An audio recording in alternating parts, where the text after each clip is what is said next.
I'm Steve, and this is This Week with Cars. It's starting to get nice out again, so I thought I would get back to the Land Rover projects.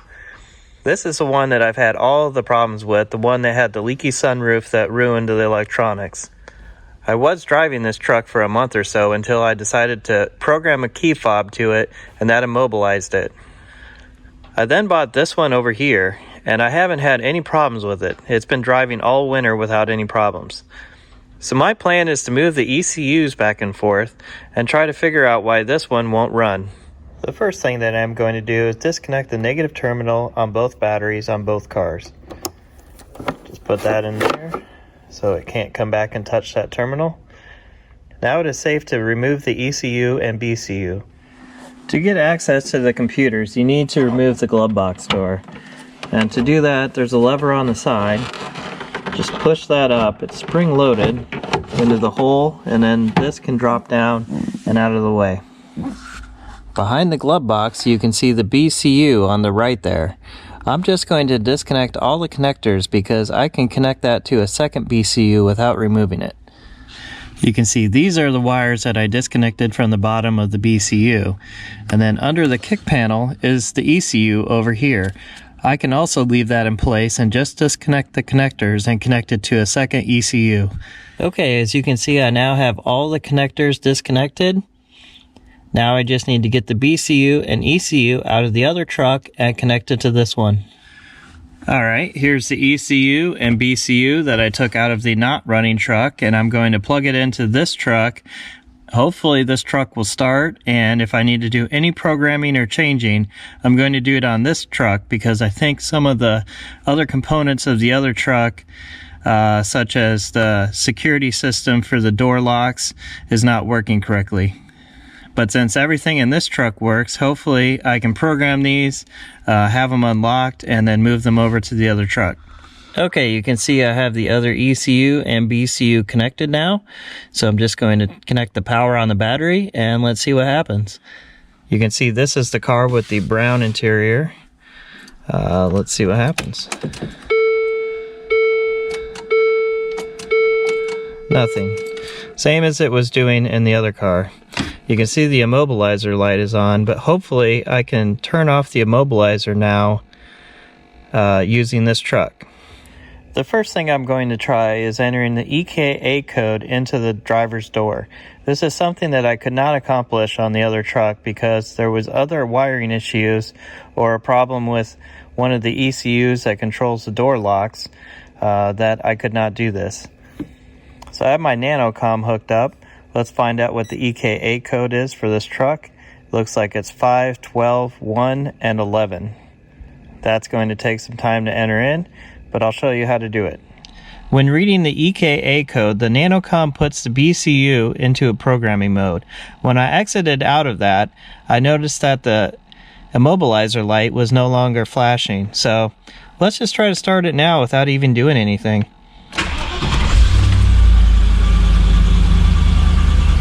And look at that, it works. So I'm tempted just to throw the computer now straight back into the other truck and see if it starts.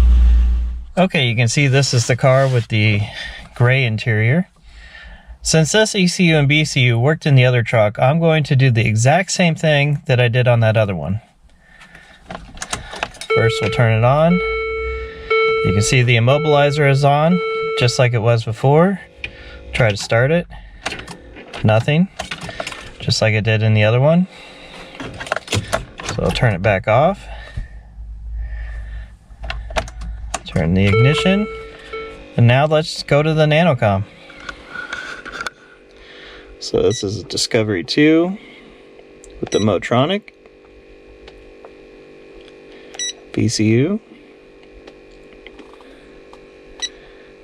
Then we go over to utility.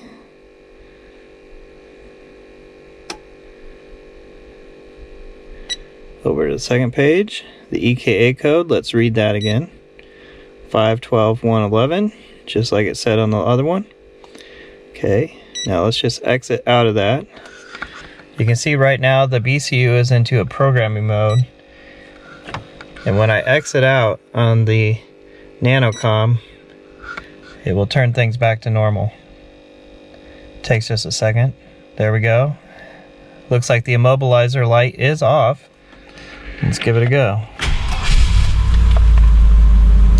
There we go. It runs. And another amazing thing is there are no warning lights on the dashboard anymore. Okay, now the question is, do I dare try to program this key fob to work with this truck again and risk breaking it? I think, why not? Okay, let me show you how this process works.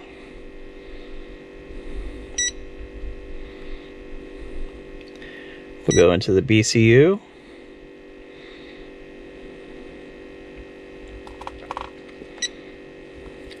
Key programming.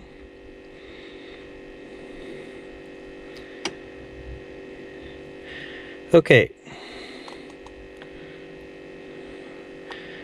Now see, this is why I think I was having trouble before. Sometimes it has these errors. Let me click update.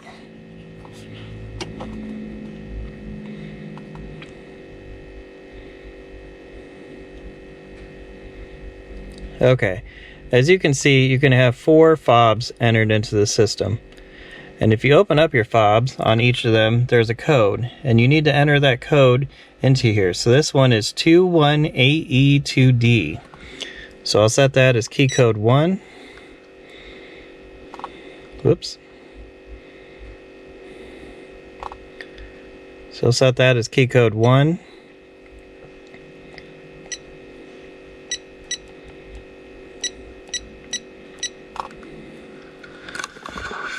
So it was 2, 1,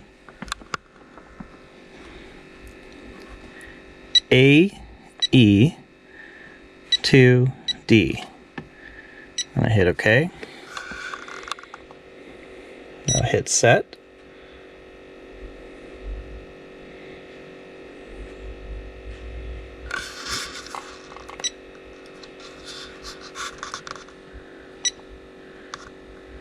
Okay, I'm going to click update.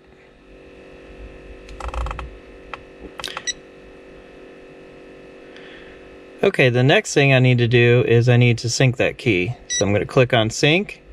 It says push one or both buttons of the remote fob. So I'm going to do that right now.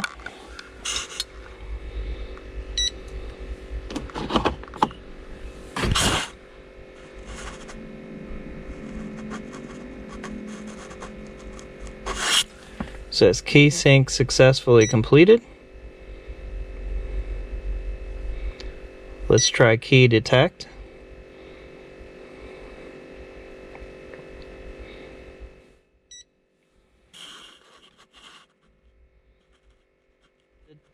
It did detect my key there.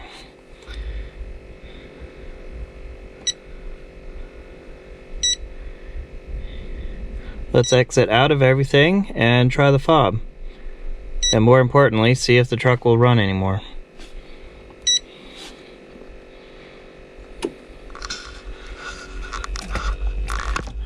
Okay, turn it off. Okay, let's try to lock it. I just heard it go. Did lock. I'll hit the unlock button.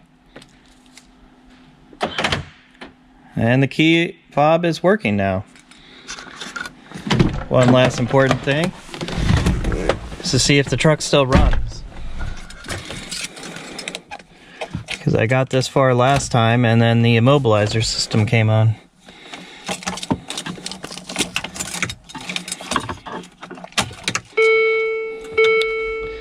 Okay, the immobilizer is not on. Let's try to start it. Alright, looks like it's working. The only question left now is, will the other truck run once I connect the ECU and BCU back up? Okay, the moment of truth. Do I, for the first time, have 2 running Land Rover Discoveries?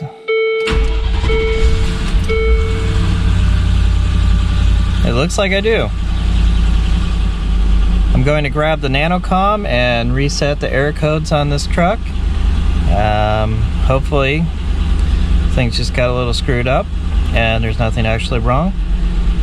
Okay, I cleared all of the faults, but you can see the airbag light is still on. I did clear the faults in the airbag computer, but the light just came back on again. So let's take a closer look at that.